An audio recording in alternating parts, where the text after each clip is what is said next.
Bismillahirrahmanirrahim. Assalamualaikum warahmatullahi wabarakatuh. Alhamdulillah, Waalaikumsalam. alhamdulillahilladzi arsala rasulahu bil huda wa dinil haq liyuzhirahu 'ala ad-dini kullihi wa kafa billahi shahida. Nashhadu an la ilaha illallah wa nashhadu anna Muhammadan 'abduhu wa rasuluh. Allahumma salli wa sallim wa barik ala nabiyyina Muhammad wa ala alihi wa sahbihi wa man sara ala nahjihi wastanna bisunnatihi ila yaumiddin. Qala Allah azza wa jalla fi kitabihil karim. A'udzu billahi minasy syaithanir rajim. Ya ayyuhalladzina amanu taqullaha haqqa tuqatih wa la tamutunna illa wa antum muslimun. Sadaqallahul azim. Hadirin hadirat para perindu surga Allah Subhanahu wa taala, wabil khusus guru kita Buya Rosikh Islami LC dan juga ibu pembina kita Ibu Dr. Sulastri serta para perindu surga yang mengikuti kajian perdana kajian hikmah Nanuri ini. Alhamdulillah, tentunya tiada kata yang pantas kita lantunkan di pagi jelang siang ini, masih di awal tahun baru Hijriah ini, melainkan ucapan syukur. Alhamdulillah. Betapa sayangnya Allah kepada kita, betapa banyaknya nikmat dan karunia yang Allah limpahkan kepada kita. Hari ini kembali Allah percayakan hidup. Allah mengingatkan kita dalam surat Fatir ayat 37. A'udzu billahi minasyaitonir rajim. Awalam nu'ammirkum ma yatadzakkaru fihi man tadzakkar. Yang artinya, bukankah kami telah memanjangkan umur kalian yang cukup bagi kalian untuk merenung, bagi yang mau merenungkan. Kita sudah di usia sekarang ini, kalau kita lihat, sudah banyak kawan kita, sahabat kita, atau mungkin sanak famili kita yang sudah tidak bersama dengan kita lagi. Allah masih memberikan kesempatan hidup adalah waktu yang cukup untuk berpikir betapa sayangnya Allah Subhanahu wa taala kepada kita, betapa banyaknya anugerah yang Allah berikan kepada kita, dan tentunya kesempatan ini tidak akan kita sia-siakan begitu saja, sehingga kita memiliki satu niat, satu tekad untuk mengisi sisa-sisa daripada hari yang Allah berikan pada kita dengan rangkaian pengabdian dan juga kebajikan di jalan Allah Subhanahu wa taala. Dan yang berikutnya adalah Allah masih memberikan nikmat sehat. Dalam hadis yang diriwayatkan oleh Imam An-Nasa'i dengan derajat yang sahih, Nabi SAW bersabda, Sallallahu al-afiyah, mintalah sehat kepada Allah Subhanahu wa taala. Demi Allah, tidak ada nikmat yang lebih besar setelah iman dan Islam melainkan nikmat sehat, ya. Tentunya sehatnya Bapak Ibu yang ini jelita atau setelah jelita. Jelita itu jelang 50 tahun, ya. Itu tentunya sehatnya Bapak Ibu pasti ada saja rematiknya, encoknya, ya. Di situ kita merasakan bahwa Nabi SAW tadi mengatakan nikmat sehat ini adalah sesuatu yang sangat mahal dan berharga sekali. Karena itu kita bersyukur atas nikmat sehat yang Allah anugerahkan kepada kita, dan juga tentunya nikmat kita dipertemukan dalam kajian hikmah yang tadi sudah disampaikan oleh Buya Rasikh Islam ini. Luar biasa guru-guru saya di Sumatera Barat ini. Ini tentunya nikmat tersendiri. Dan yang paling besar kita tidak lupa adalah Allah masih memberikan kepada kita nikmat iman dan Islam. Kita berharap mudah-mudahan Allah Subhanahu wa taala memberikan istiqomah kepada kita dan kelak mewafatkan kita dalam keadaan husnul khatimah. Amin ya rabbal alamin. Tak lupa salawat teriring salam kita haturkan kepada panutan kita Nabi Muhammad sallallahu alaihi wasallam. Sosok yang istimewa, kalau dengan manusia yang lain ada rasa cinta karena pernah berjumpa, ada rasa rindu karena pernah bertemu. Tapi dengan Nabi sallallahu alaihi wasallam kita belum pernah berjumpa dengan beliau. Kita belum pernah bertatap muka dengan beliau. Tapi Allah titipkan rasa cinta di hati kita, rindu yang mendalam dalam sanubari kita. Saya baru kembali dari Tanah Suci, itu terlihat bagaimana ketika para jamaah ngantri bersiap untuk masuk ke Raudhah. Belum saja masuk, Tidak sedikit di antara jamaah yang sudah meneteskan air mata rindu karena begitu ingin untuk ziarah ke makam Nabi SAW, berdoa di Raudhah. Mudah-mudahan dengan cinta kita semua kepada Nabi SAW, Allah muliakan kita untuk dapat berjumpa bahkan satu surga dengan Nabi Shallallahu Alaihi Wasallam di akhirat kelak. Amin ya rabbal alamin. Hadirin hadirat para perindu surga Allah Subhanahu wa taala, tema yang diamanahkan kepada kami ini tema yang sangat luar biasa, yaitu menjadi muslim kafah di tengah fitnah akhir zaman. Ya. Saya mencoba untuk memadatkan materi dan kita akan berhenti sesuai dengan waktu yang telah disampaikan. Kita akan lihat. Hadirin hadirat para perindu surga Allah Subhanahu wa taala. Umar bin Khattab radhiyallahu an ini memiliki ketajaman firasat seorang mukmin, ya. Sehingga kekhawatiran beliau ini menjadi sebuah doa, ya.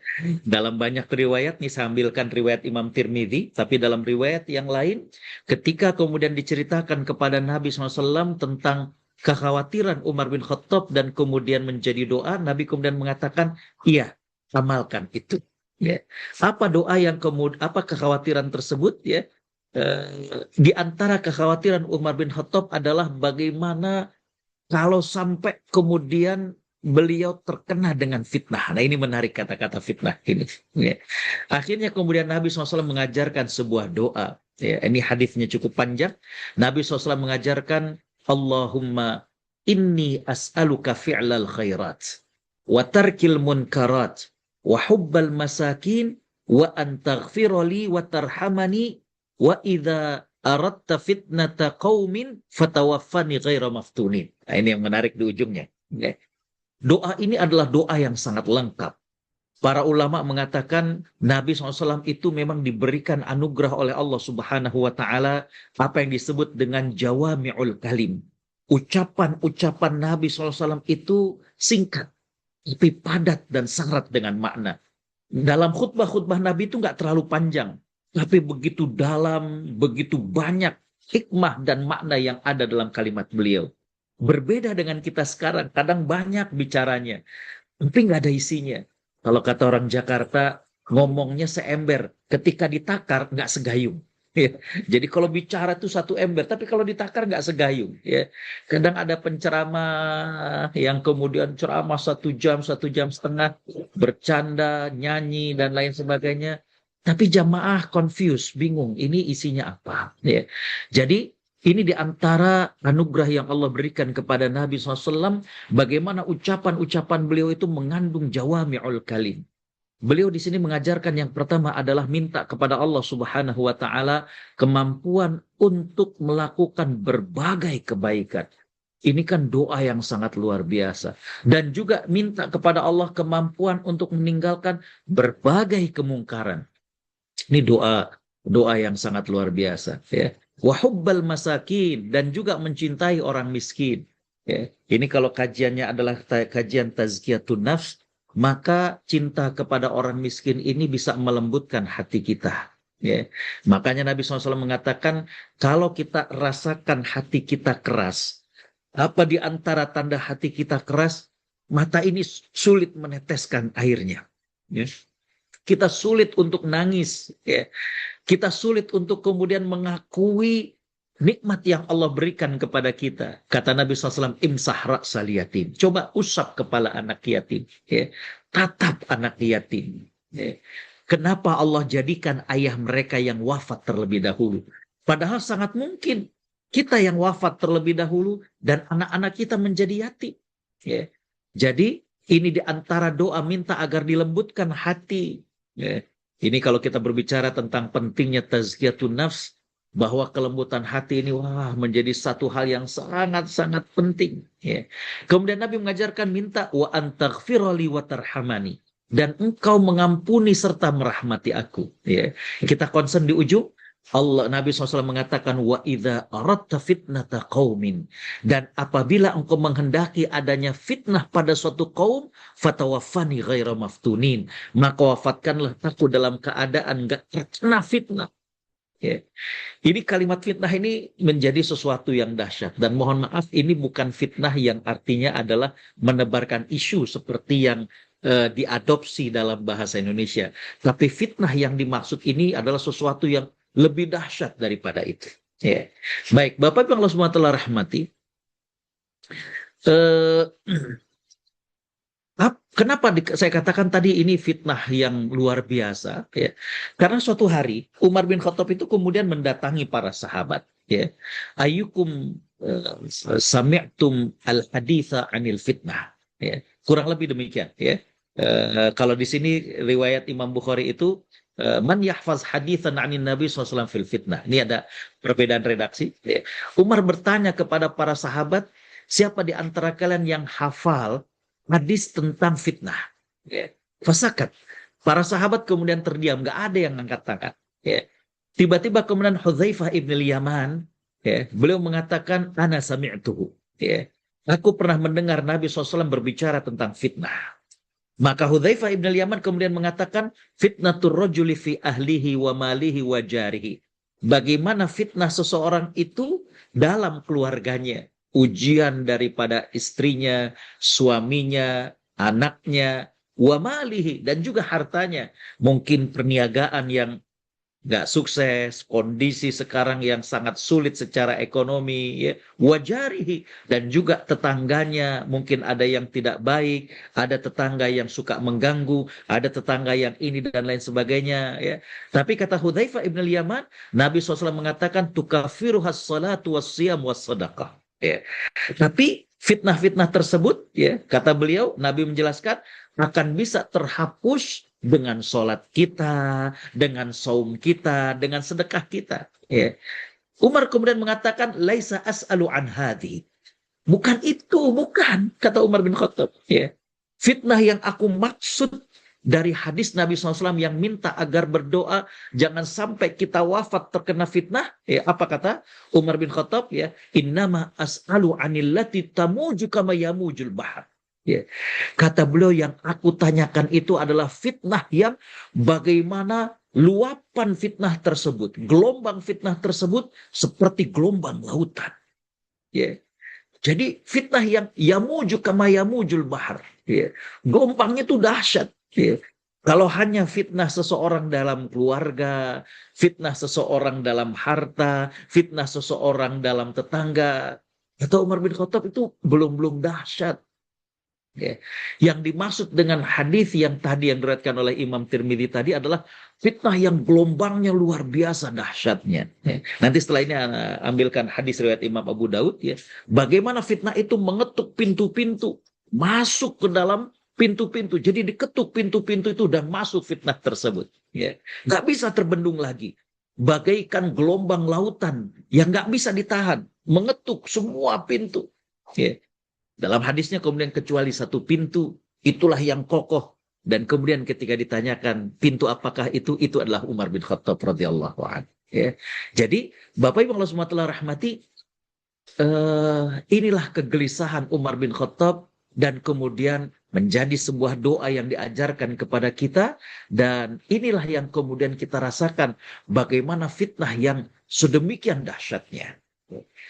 Nanti kalau kita buka dalam Al-Quran, saya lihat tadi pengampunya juga guru saya, Buya Rahimul Amin, itu bisa dilihat fitnah dalam Al-Quranul Karim. Itu ada sekitar 10 makna fitnah dalam Al-Quran. Tapi sekali lagi itu bukan wilayah saya hanya di sini, Tazkiyatun Nafs, ya. Dan saya lebih kepada bidang hadis, ya. Maka dalam hadis riwayat Imam Abu Dawud, ya, Imam Ahmad dan Imam Al-Hakim, ya, Nabi SAW itu menjelaskan dalam hadis yang panjang, panjang sekali hadis ini. Ya. Nabi menjelaskan ada 3 fitnah dalam hadis itu. Yang pertama adalah fitnah al-ikhlas. Yang kedua adalah fitnah as-sarra. Dan yang ketiga adalah fitnah duhaima. Ya. Ini kita ambil dari situ saja, nggak ngambil dari makna fitnah dalam Al-Quranul Karim. Ya. Karena makna fitnah dalam Al-Quran itu ada 10. Semalam ketika saya menyiapkan presentasi ini, wah kayaknya nantinya akan terlalu panjang dan bukan wilayah sini. Walaupun yang ke satu kedua itu sama di sini. Ya. Jadi Nabi SAW dalam hadis yang panjang, saya ambilkan kutipannya saja, ya, di mana sahabat menceritakan kunna qu'udan inda Rasulillah SAW. Kami lagi duduk-duduk dengan Nabi SAW, fadzakarul fitan. Maka Nabi SAW menjelaskan tentang fitnah. Fa'aktsara fi dzikriha. Nabi SAW mengulang-ulang ya, bagaimana berkaitan dengan fitnah hatta dzakara fitnatal ahlas. Sampai kemudian Nabi menceritakan tentang fitnah al-ahlas. Ya. Kata para sahabat, apa sih fitnah ahlas itu? Kata Nabi SAW, hiya harabun au harbun. Ya. Perpecahan atau peperangan.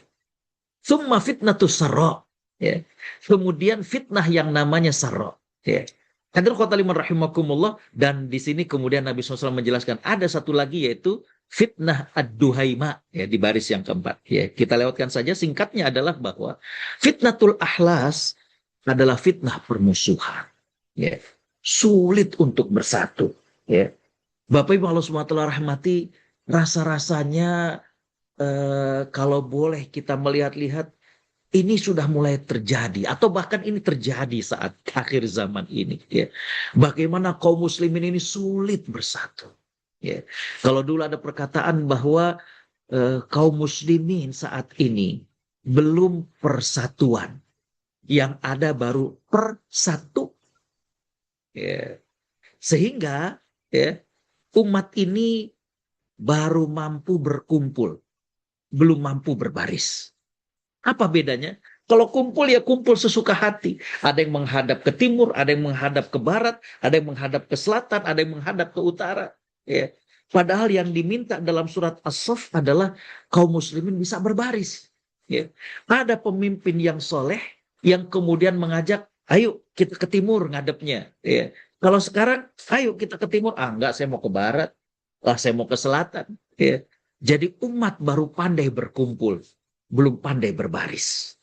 Karena itulah kaum muslimin ya baru dihitung dan belum diperhitungkan. Ya. Kita baru dihitung, oh kaum muslimin di Sumatera Barat, di Jawa Barat, tapi belum diperhitungkan. Ya. Karena sulit untuk bersatu. Ya. Bapak Ibu Allah SWT rahmati, kita lihat bagaimana saling serang ya, antara satu kelompok ini kepada kelompok yang lain ya. Bagaimana kemudian saling tahdzir antara satu ini dengan yang lain ya. Sedih kita melihatnya. Ini fitnah akhir zaman luar biasa ya. Bahkan nggak sedikit para apa namanya konten kreator itu yang kemudian menyandingkan antara satu ustadz dengan satu ustadz dalam sebuah YouTube, yang kemudian dikutip kata-kata ustadz ini dan dikutip kata-kata ustadz ini, dan seolah-olah menjadi sesuatu yang nggak selesai-selesai. Ya. Umat yang kemudian bingung. Ya. Mereka melihat yang satu adalah ulama, yang satu adalah ulama. Ya. Sulit untuk bersatu, subhanallah. Ya. Bapak Ibu SWT rahmati, saya ingat waktu itu lagi di Brisbane, ya, datang wartawan antara, ya, beliau tanya, Pak Kiai ini ada fatwa begini dari MUI, gimana pandangan Pak Kiai? Saya katakan, saya kalaupun kurang sesuai, saya nggak akan bicara di media. Ya. Loh kenapa katanya? Saya katakan, saya telepon saja teman-teman di MUI. Saya sampaikan. Ya. Kenapa? Karena kalau setiap orang yang nggak setuju dengan orang lain, kemudian dia speak up di media, yang bingung adalah umat. Kesian. Ya. Kesian. Ya. Kalau semua nggak setuju dan kemudian speak up, ya, atau kemudian dia bikin konten dan kemudian disebarkan, kasihan umat ini. Ya. Dan inilah fitnah yang sekarang terjadi. Bagaimana sulit untuk bersatu. Subhanallah. Ya. Antara satu dengan yang lain. Ya. Yang berbeda dianggapnya adalah salah. Ya. Dan yang dianggap salah kemudian harus diisolir. La haula wala quwata illa billah. Menjadi suatu fitnah yang luar biasa. Ya. Padahal itu ranahnya masih menjadi ranah dalam suatu perbedaan. Masih ranah. Yaitu bagaimana kemudian khilaf di antara para ulama. Hadirin khotaliman rahimakumullah. Eh, saya belajar S3 itu tentang kenapa para ulama berbeda dalam memahami sebuah hadis. Ya. Dan itu mestinya menjadi sebuah keniscayaan, menjadi sebuah perbedaan yang tidak berujung kepada saling menyalahkan, apalagi menjadi satu perpecahan. Ya. Saya ambilkan contoh saja, kita mungkin nggak usah target ini ya. Baik, saya ambilkan contoh dalam hadis riwayat Imam Bukhari. Ya. Dalam babun nikah, di Imam Muslim juga ada, di Imam Muslim itu lebih panjang, lebih lengkap. Diriwayatkan bahwa datang seorang wanita kepada Nabi Shallallahu Alaihi Wasallam. Kemudian wanita ini mengatakan, ya Rasulullah, inni ahabu nafsi ilaik. Ya Rasulullah, aku serahkan diriku untuk dirimu. Apa artinya? Wanita ini siap untuk dinikahi oleh Nabi SAW. Fatokto'a Rasulullah SAW. Tokto'a itu begini, Nabi tadinya nunduk, kemudian menengadah, terus nunduk lagi. Ya. Jadi Nabi yang tadinya nunduk, menengadah, terus nunduk lagi. Ya. Artinya, wajah wanita ataupun sahabat tersebut tidak menggunakan cadar. Lalu Nabi kemudian terdiam. Ya. Kemudian berdiri seorang sahabat dan mengatakan, ya Rasulullah, annaka la turiduha. Ya Rasulullah, sepertinya engkau tidak berminat untuk menikahinya. Nikahkanlah dengan diriku. Ya. Kata Nabi SAW, apa yang kau miliki untuk mas kawin? Kata sahabat ini, nggak ada ya Rasulullah. Kata Nabi, iltamis walau khataman min hadid. Cari walaupun hanya sekedar cincin yang terbuat dari besi. Ternyata nggak ada juga. Ya. Akhirnya Nabi SAW kemudian bertanya, hal ma'aka minal Qur'an? Ma'adha hafizta minal Qur'an? Apa yang kau hafal dari Al-Quranul Karim? Disebutkan oleh sahabat ini, hafiztu surata kadza wa kadza wa kadza. Aku hafal surat ini, surat ini, surat ini. Maka Nabi SAW kemudian bersabda, alimha faqad zawwajtukaha bima ma'aka minal Qur'an. Alimha artinya adalah ajarkan ia. Maka aku nikahkan engkau dengan apa yang kau miliki dari Al-Quran. Coba Bapak Ibu ini sayangi kita offline ya. Kata-kata ajarkan ia, ianya itu ke siapa? Kalau Bapak Ibu mengatakan ianya itu kembali kepada si perempuan, oh berarti Bapak Ibu ini adalah madhab Imam Syafi'i. Ya. Di mana Imam Syafi'i memahami bahwa mas kawin itu boleh sesuatu yang nggak berbentuk. Di antaranya adalah hafalan Al-Quran. Ya. Saya pernah diundang ke Bukit Tinggi, ada jamaah dari Sydney yang putrinya akan nikah dengan alumni Al-Azhar Kairo, dan putrinya minta mas kawinnya itu hafalan surat Ar-Rahman. Saya diminta hadir untuk menjadi saksi, dan dari mempelai pria ada seorang buya dari sana. Ya, saya bilang sama beliau, Buya, nanti setelah mempelai pria ya menyampaikan hafalan surat Ar-Rahman, kita jangan terburu-buru mengatakan sah atau tidak. Kenapa Pak Kiai? Ya, saya bilang biar deg-degan. Ya, biasanya kan kalau acara akad nikah baru selesai, saya terima nikah dan kawinnya Fulanah binti Fulan dengan mas kawin bla bla bla bla tunai. Oh, langsung yang hadir sah sah sah. Nah, ini kan kalau hafalan surat Ar-Rahman belum tentu semuanya hafal. Ya. Jadi setelah kemudian selesai kita diam. Oh, deg-degan. Baru kemudian kita saling pandang dengan buya tersebut. Akhirnya kita katakan bahwa alhamdulillah tidak ada yang terlewat, hafalannya sempurna dan akadnya sah. Oh, ya. Tapi Imam Abu Hanifah memahami, alimha ajarkan ia, ianya itu bukan kepada si perempuan, tapi kepada surat yang disebutkan tadi. Kan dia mu'annas. Ya. Jadi kata Imam Abu Hanifah, alimha, ajarkan ia. Nah, yang tadi kau sebutkan yang kau hafal dari surat-surat itu, ajarkan pada orang lain, upahnya untuk mas kawin. Subhanallah. Satu hadis. Sama-sama sahih riwayat Imam Bukhari. Dan juga disepakati oleh Imam Muslim, hanya perbedaan memahami domir atau kata ganti bisa berbeda antara mazhab Syafi'i dengan mazhab Imam Abu Hanifah. Kata Imam Abu Hanifah, kalau mas kawin itu sesuatu yang tidak berbentuk, ya, bagaimana kalau la qaddarullah, kita tidak mendahului takdir, ternyata sudah diserahkan mas kawinnya, belum sempat gaul suami istri, tapi kemudian cerai. Di surat Al-Baqarah Allah mengatakan, fanisfu ma faradtum, kembalikan separuh dari mas kawin tersebut. Ya. Bagaimana kalau si perempuan tidak hafal? Ya. Lihat, ya. Jadi berbeda bukan berarti salah. Ya. Tapi bagaimana fitnah akhir zaman sekarang adalah bagaimana permusuhan sulit untuk bersatu. La haula wa quwwata illa billah. Ya. Ini fitnah luar biasa. Yang kedua adalah fitnah as-sarra. Bagaimana fitnah kesenangan, fitnah kemakmuran. Ya. Subhanallah. Dibukakan. Ya. Bagaimana pintu-pintu dunia. Ya. Bagaimana Allah Subhanahu wa taala berikan kepada kaum muslimin luar biasa, ya. Saya sudah 29 negara saya sambangi dalam berdakwah. Memang Allah titipkan kekayaan alam itu di negeri-negeri kaum muslimin. Saya pernah khutbah Jumat di PBB di Vienna di Austria, ya. Saya katakan Islam itu punya potensi untuk kemudian kembali menjadi sokoguru peradaban. Di antara potensi yang dimiliki oleh kaum muslimin adalah sumber daya alam yang Allah titipkan di negeri-negeri kaum muslimin.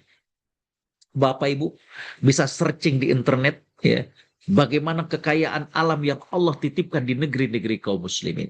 Ya. Minyak, gas di Timur Tengah, ya, kekayaan flora, fauna dan lain sebagainya di negeri-negeri di Asia. Ya. Coba negara-negara yang lain di Australia saja. Saya sering ke Australia. Itu kalau mereka ternak sapi, itu mereka nggak dikandangin, tapi dilepas begitu saja. Ya. Memang alasan mereka katanya biar nggak stres. Tapi ya, sebab yang paling utama adalah tanah di Australia itu begitu keras. Ya. Sehingga rumputnya itu tidak sesubur di Padang. Rumputnya nggak sesubur di tanah Jawa. Pendek-pendek dia. Sehingga kalau kemudian di apa namanya kalau bahasa ininya diarit, sulit. Jadi sapinya memang dilepas begitu. Ya. Allah menitipkan banyak sumber kekayaan alam itu di negeri-negeri kaum muslimin. Ya. Tapi ini menjadi fitnah yang luar biasa. Ya. Yang ketiga adalah duhaima. Ini juga nggak kalah dahsyatnya. Ya. Nah ini saya kasih kode di surat Al-Anfal ayat 73. Bagaimana fitnah yang juga dahsyat di akhir zaman, dan ini yang sangat dahsyat adalah fitnah samar-samar antara yang hak dan batil. Ya. Masyarakat bingung ini kebenaran atau bukan. Ya. Karena begitu dahsyatnya. Begitu dahsyatnya. Ya. Bapak Ibu subhanahu rahmati, ini jangankan di akhir zaman, di zaman Nabi SAW saja, ya, itu orang-orang kafir berusaha untuk kemudian membuat narasi-narasi, membuat ungkapan-ungkapan yang jadi samar. Ya. Ketika kemudian Nabi SAW menjelaskan, ya, bahwa bangkai itu adalah haram, ya, maka orang-orang kafir itu datang kepada Nabi dengan para sahabat. Ya. Mereka mengatakan, kalian ini kontradiktif. Kalian ini bagaimana cara berpikir kalian? Ya. Hewan yang kalian sembelih, kalian katakan halal. Tapi bangkai kalian katakan haram. Ya. Bukankah bangkai itu mati karena takdir daripada Tuhan kalian? Bukankah hewan tersebut mati dan menjadi bangkai karena memang atas izin Tuhan kalian? Ya. Mengapa kalian katakan bahwa yang kalian matikan hewan itu dengan kalian sembelih menjadi halal dan yang dimatikan oleh Tuhan kalian menjadi haram? Coba ini kan kalau orang nggak berpikir jernih itu bingung. Makanya di Al-Quran dikatakan bahwa ya lawit taba'u, kalau kalian mengikuti ucapan dari orang-orang kafir, kuntum minal musyrikin, kalian bisa menjadi orang musyrik. Ya. Jadi fitnah samar-samar tentang hak dan batil ini dari zaman Nabi itu sudah ada, tapi sekarang semakin dahsyat. Sekarang semakin dahsyat. Ya. Ada yang ngaku bisa bahasa semut. La haula wala quwata illa billah. Ya. Dan yang menjadi kita kemudian bingung, ada yang percaya, subhanallah. Ya. Jadi ini fitnah yang luar biasa di akhir zaman. Ya. Jujur, kalau ini kita bahas saja, ini rasanya waktu akan habis. Jadi fitnah akhir zaman itu memang dahsyat. Ya. Ya. Makanya Umar bin Khattab tadi mengatakan bukan fitnah cuma sekedar seseorang, oh istrinya maaf, banyak bicaranya, cerewet, suaminya oh kasar, anak. Bukan. Kata Umar bin Khattab adalah fitnah tamuju kama yamujul bahar. Ya, fitnah yang dia dahsyat kayak gelombang kata Umar bin Khattab. Ya. Di riwayat yang lain dikatakan yang dia mengetuk pintu-pintu. Artinya apa? Dia masuk sekarang ini ya melalui gadget kita ya. TV zaman dulu kita sama orang tua ditutup, tapi sekarang masuk ke handphone anak kita. Dahsyat luar biasa. Ya. Saya pernah berjumpa dengan seseorang, ya orang berada, orang kaya lah termasuk ini. Jadi saya ngisi di satu perkantoran, belum menghadap, dia katakan, Pak Kiai, anak saya mau nikah bulan depan, putri saya. Bisa nggak bikin 2 sesi pengajian pembekalan untuk putri saya? Saya katakan oke. Yeah. Minggu depan saya datang, ngisi pengajian untuk putrinya dan juga calon mempelai pria. Biasa saya isi tentang bagaimana tanggung jawab seorang suami, tanggung jawab seorang istri, dan lain sebagainya. Bapak Ibu tahu, saya pengajian itu selesai zuhur. Ba'da asar, ya, jamaah atau ayahnya tersebut telepon, Pak Kiai tadi materinya tentang apa ya? Saya bilang kayaknya biasa Pak. Ya. Enggak, ini putri saya minta dibatalin nikahnya. Innalillah. Ya. Saya bilang emang kenapa Pak? Kata dia berat benar jadi istri ya. Sekarang tuh Bapak Ibu. Ya. Dikasih tahu tentang tantangan menjadi istri, menjadi suami. Generasi sekarang give up. Ya. Wah, kalau dulu kan kita tertantang ya. Karena dibalik daripada apa namanya tugas seorang suami ada kemuliaan sebagai seorang suami. Kalau sekarang give up. Ya. Setelah dinasehati, telepon lagi. Oh nggak jadi, beliau insya Allah tetap. Oh alhamdulillah. Minggu depannya pengajian lagi. Ya. Kali ini tentu cerita tentang bagaimana kalau nanti punya anak. Bapak Ibu tahu pertanyaan dari beliau. Sang perempuan tersebut, putri bapak tersebut bertanyanya begini. Pak Kiai, punya anak itu kewajiban atau pilihan? Wah, ya. Bapak Ibu paham nanti maksud daripada pertanyaan ini. Ini yang sekarang itu ngetren di kalangan anak sekarang yang disebut dengan child free. Ya, child free. Mereka mau nikah tapi nggak mau punya anak. Karena mereka lihat punya anak tuh kayaknya repot, ya. Punya anak itu kayaknya ribet kalau kata orang Jakarta, ya. Itu yang sekarang namanya child free. Ya. Sudah paham arah pertanyaannya. Saya nggak jawab dengan dalil. Saya hanya mengatakan, Mbak, kalau pertanyaan ini ada di pikiran orang tua Mbak nggak lahir sekarang ini, saya katakan. Ya, dilihat fitnah zaman sekarang. Ya, antara yang hak dengan yang batil. Ya, Bapak Ibu kalau semua telah rahmati, ya, ini benar-benar fitnah di akhir zaman yang sangat dahsyat. Ya. Singkat ceritanya ini 9F, 9 fitnah tantangan kita saat ini. Ya. Saya nggak akan bahas karena ini waktunya kita belum bahas tentang Muslim kafahnya. Ada film, fun, mass media, luar biasa. Ya. Bapak Ibu dulu kalau hiburan, kalau film, ya itu harus ke bioskop, harus nonton. Ya. Sekarang film, sekarang yang namanya hiburan itu dibuat dengan sangat-sangat singkat. Ya. Cuma 1 menit dalam rilis-rilis, entah itu di Facebook kita, entah itu di TikTok kita. Tapi jangan salah Bapak Ibu, ketika hiburan itu dibuat semenit-semenit, kita nggak sadar 30 kali jempol kita ngusap handphone kita, 30 menit habis waktu kita. Lihat, 30 kali jempol ini ngusap 30 menit. Ya. Tanpa kita sadari. Baca Al-Quran sudah hampir setengah juz, bahkan bagi yang hafiz, ya itu 45 menit baca Quran bisa 1 juz. Kita hanya ngusap, scroll, gak sadar. Ya. Finance dan fun, aduh tentang masalah keuangan, subhanallah. Fashion, la haula quwata illa billah, ini lagi subhanallah. Food, aduh makan makanan, ya. Termasuk obat-obatan. Saya Dewan Syariah di Rumah Sakit Yarsi, ya. 70% obat di tanah air ini masih import, ya. Dan dari yang import itu baru sekian persen yang masih yang sudah mendapatkan label halal, ya. Free thought, ya. Bagaimana berpikiran, berpemahaman serba bebas, ya. Sempat ada film, saya lupa judulnya, ya, tapi di situ eh, menggambarkan bagaimana tentang agama-agama yang biasa aja lah, yang penting cinta, ya. Bahkan waktu itu masih zamannya bis, ya, itu ada iklan jemuran, ya, warna-warni, ya. tapi berada satu. Artinya sekian agama ini pemahaman serba bebas. Ini boleh, ya. Friction, freedom from religion, ya. Nggak beragama. Udah yang penting baik deh, ya. Dan lain sebagainya, ya. Cuma nyebaran rasa takut dan lain sebagainya. Ini tantangan. Baik, Bapak yang semua rahmati, kita masuk bagaimana menjadi Muslim kafah. Ini ada beberapa menit yang tersisa, ya. Bapak yang semua rahmati. Tentunya menghadapi fitnah akhir zaman yang sedemikian dahsyatnya, dan tadi belum kita detailkan, hanya beberapa 3 hadis yang saya sampaikan dan juga beberapa penjabaran, ya, surat Al-Anfal ayat 73 juga tadi nggak kita buka, Bapak Ibu nanti bisa perdalam di rumah, ya, atau nanti oleh Buya Rohimul Amin, ya.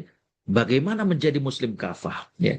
Tentunya yang pertama adalah kita mengisi dengan ilmu, ya. Ilmu ini apa yang tadinya blind spot, Bapak itu kan kalau kalau misalnya naik mobil besar itu, kita yang di belakangnya itu suka ada tulisan mohon menghindari, Anda berada pada jarak blind spot, ya. Jadi nggak kelihatan, ya.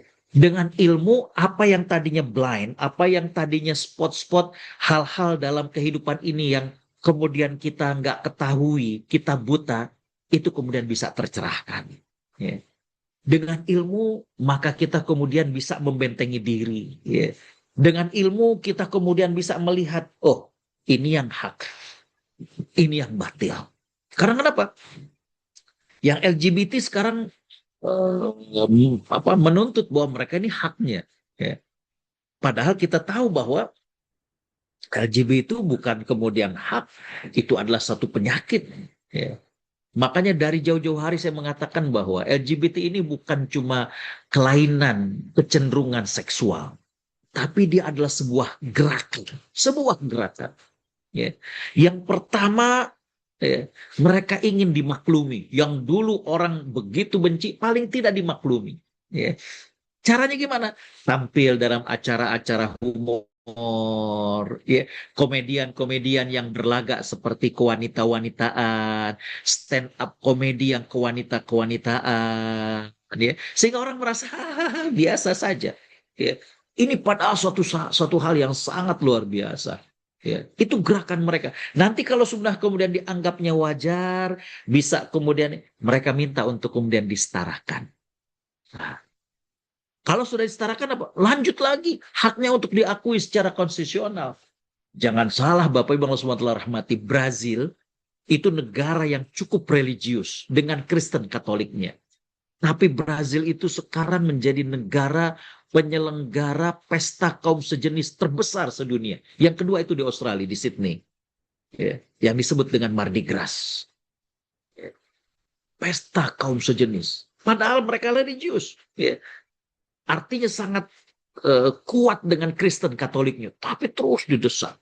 La haula wala billah. Ya. Mohon maaf, nanti mungkin bisa disampaikan kepada para pejabat-pejabat, ya. Itu kalau Bapak Ibu buka App Store, klik gay atau lesbi, berbagai aplikasi. La haula wala billah. Ya. Berbagai aplikasi, sangat mudah sekarang. Ya. La haula wala billah. Maka yang pertama adalah bekali dengan ilmu, ya, untuk menjadi Muslim kafah itu. Nah, ilmu itu Bapak Ibu semua telah rahmati, ya, agar kemudian memiliki gambaran Islam yang utuh, ya. Salah satu ciri Muslim kafah adalah memiliki gambaran Islam secara jelas. Jadi dengan kita menambah ilmu itu, dengan kita ikut dengan kajian hikmah Nanuri ini adalah bagaimana kita diharapkan punya gambaran Islam itu yang jelas. Ya. Nah, gambaran Islam yang jelas itu, Bapak Ibu semua telah rahmati, yang pertama adalah yang syamil, yang lengkap. Ya. Tidak kemudian sepotong-sepotong. Ya. Tidak seperti orang buta yang kemudian pengen menceritakan, mendeskripsikan seperti apa gajah itu. Ada satu orang buta yang megang kakinya, gajah itu ternyata kayak pohon, ya. Besar, kuat, ya. Ada satu lagi orang buta yang megang ternyata belalainya bukan kayak pohon, ya. Gajah itu kayak belalai, maaf, kayak selang. karena yang dipegang belalainya. Ada satu lagi yang kemudian megang telinganya gajah. Bukan. Gajah itu bukan kayak pohon, bukan kayak selang. Dia seperti kipas. Ya. Ini karena kemudian nggak utuh. Ya. Buta, blind spot tadi. Untuk melihat gajah secara utuh itu nggak kelihatan. Ya. Sehingga kemudian, ya, ini yang perlu ada dalam apa istilahnya ngaji-ngaji kita, belajar-belajar kita, yaitu memiliki gambaran tentang Islam yang apa namanya syamil, ya. Gambaran tentang Islam yang komprehensif, yang utuh, ya. Oh, Islam itu ternyata lengkap, ya. Bukan hanya membahas tentang masalah akidah keyakinan, bukan saja membahas tentang ibadah, oh bukan saja membahas tentang muamalah terus, ya. Bapak Ibu yang dirahmati Allah. Tadi saya katakan saya S1 sampai S3 itu di bidang hadis. Ya. Banyak orang mengangkat tema tentang sunnah itu lebih kepada sunnah fisik. Berapa panjang janggut Nabi, berapa tinggi celana Nabi atau isbalnya, atau sunnah Nabi itu sunnah-sunnah ibadah. Ya. Sifat sholat Nabi seperti apa, cara puasa Nabi seperti apa, cara haji Nabi seperti apa. Tapi jarang kita berbicara sunnah Nabi tentang rumah tangga. Coba, jarang. Ya. Rumah tangga Nabi seperti apa sih? Ya. Pernahkah terjadi konflik dalam rumah tangga Nabi? Bagaimana Nabi manajemen konflik dalam rumah tangganya? Ya. Bagaimana rumah tangga Nabi di bulan Ramadan? Yang sering kita bahas ayat Al-Baqarah 183, ya, puasa yang imanan wahtisaban, tapi jarang ada para pendakwah yang membahas jadi rumah tangga Nabi di bulan Ramadan itu seperti apa. Itu sunnah Nabi juga, ya. Jadi Bapak Ibu Allah rahmati, ini kembali, ya. Bagaimana kemudian gambaran Islam yang syamil, ya. Nabi SAW itu menjadi pedagang lebih lama daripada umur beliau menjadi seorang nabi. Ya. Beliau itu menjadi pedagang dari umur katakanlah 9 tahun. Ya. Waktu itu masih kekecilan, akhirnya umur 11 tahun ikut dengan Abu Thalib, ya, berangkat dan berjumpa dengan pendeta Buhaira. Ya. Sampai beliau berumur 37 tahun. Setelah 37 tahun beliau sudah banyak mengurangi dan beliau banyak tahannuts. Beliau banyak kemudian beribadah di Gua Hira. Coba 37 dikurangi 11 atau 9, 26. Ya. Nabi menjadi seorang Rasul 23 tahun. 13 tahun di Mekah, 10 tahun di Madinah. Ya. Pernahkah kita mengungkap tentang bagaimana sisi entrepreneurship-nya Nabi SAW? Jarang kita bahas, ya. Bapak Ibu Allah rahmati, ya. Siapa sahabat yang paling terkaya? Ya. Siapa sahabat yang paling terkaya? Abdurrahman bin Auf. Ya. Kalau saya hitung kekayaan Abdurrahman bin Auf sekitar 19 triliun. Aset beliau di Madinah, properti, tanah, dan lain sebagainya. Dinar yang beliau miliki. Ya. Yang kedua Utsman bin Affan. Beda sekitar 1 sampai 2 triliun. Tapi lihat bagaimana Utsman bin Affan, ya, akrabnya dengan Al-Quran sampai Utsman mengatakan lau tahurat qulubuna ma syabi'na min tilawatil Quran. Kalau hati kita ini bersih, kita nggak akan pernah merasa puas membaca Al-Quran. Ini yang bicara bukan guru tahsin, ya. Ini yang bicara bukan guru pesantren. Utsman bin Affan, ya, yang kekayaannya sampai triliunan, yang sibuknya sebagai khalifah, ya. Mungkin di Padang Bapak Ibu sering diajak untuk infak dan diceritakan bagaimana dermawannya Abdurrahman bin Auf. Bapak Ibu diajak untuk sedekah dan diceritakan bagaimana dermawannya Utsman bin Affan. Betul nggak? Ya. Tapi pernahkah Bapak Ibu bertanya, Buya, ini Abdurrahman bin Auf, ini Utsman bin Affan, banyak sekali sedekahnya, kerja mereka apa? Mungkin kita bisa nebak, oh berdagang. Tapi berdagang yang bagaimana? Ya. Sehingga omsetnya sampai triliunan, tapi dekatnya dengan Al-Quran tuh sampai begitu. Ini kan yang masih belum dapat jawabannya. Bagaimana menjadi seorang pengusaha muslim yang omsetnya triliunan, tapi dengan Quran begitu akrab seperti Utsman bin Affan. Ini nggak syamil, sehingga kemudian terjadi apa namanya terputus di sini. Ya.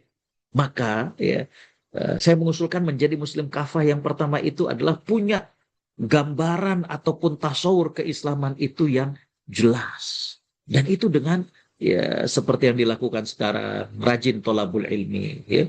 Yang kedua, bukan hanya syamil tapi juga yang sahih. Ya. Biar tadi yang nggak tercampur dengan yang samar-samar. Ya. Inilah yang kemudian kita yakini bahwa Islam itu bukan cuma sekedar kajian tapi menjadi minhajul hayah. Ya. Islam itu betul-betul menjadi way of life kita. Ya. Nah, kalau kemudian Bapak Ibu sudah punya tasawur, sudah punya gambaran Islam yang jelas ini, maka dia akan memiliki dua pengaruh. Kalau kita pengen lihat ini eh, apa pengajaran saya ya betul atau tidak, maka pengaruhnya itu ada. Pertama, pengaruh dalam diri. Pengaruh dalam diri itu ada tiga, Bapak Ibu. Ya. Yang pertama, pengaruh berkaitan dengan keyakinan kita. Kita menjadi semakin bertauhid atau tidak. Kalau kemudian berpengaruh, maka kita nggak akan terima tuh yang namanya kemusyrikan, ya, perdukunan dan lain-lain. Ya. Yang kedua, pengaruhnya dari gambaran Islam tersebut, kalau kita sudah punya gambaran Islam yang jelas, ya, itu bukan cuma kepada keyakinan, tapi juga tentang perasaan. Jadi ketika melihat saudara kita kaum muslimin, kita ada simpatinya. Jangan sampai, ngapain ngurus di sana? Di sini juga nggak kalah susahnya. Nah ini ada masalah nih gitu ya. Ada masalah di sini. Ya. Ya. Ada orang yang wah secara tampilannya, tapi kok nggak berpihak kepada saudaranya kaum muslimin. Ya. Yang ketiga yang kemudian harus berubah juga secara internal adalah cara berpikirnya. Jangan sampai kemudian menggunakan songkok. Ya. Jangan sampai menggunakan baju koko. Jangan sampai kemudian menggunakan kerudung. Tapi ternyata cara berpikirnya bukan Islami. Ya.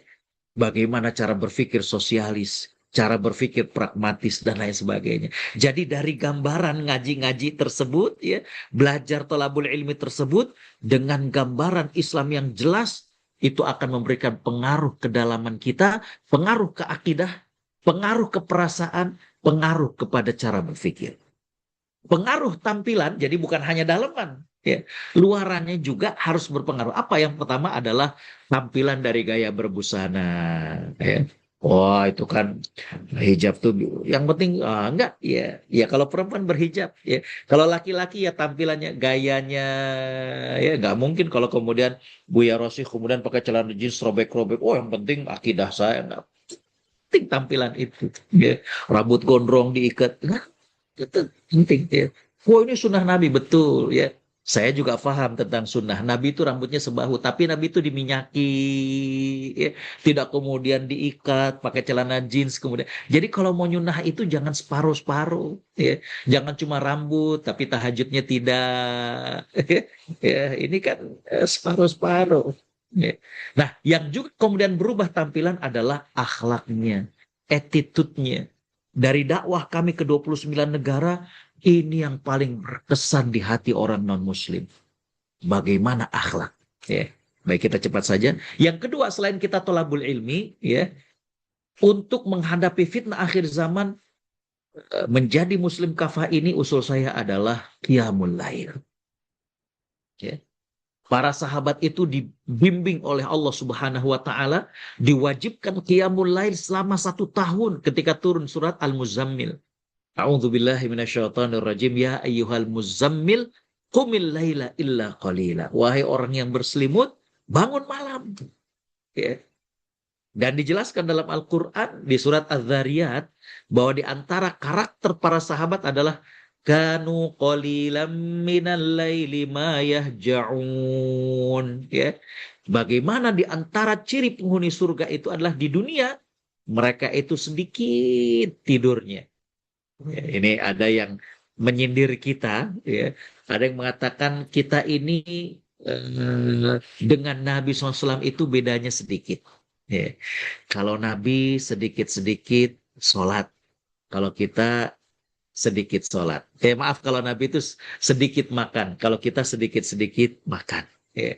Nabi itu sedikit tidur, kalau kita sedikit-sedikit tidur. Itu bedanya. Ya. Hadirin khotimah rahimakumullah. Ya.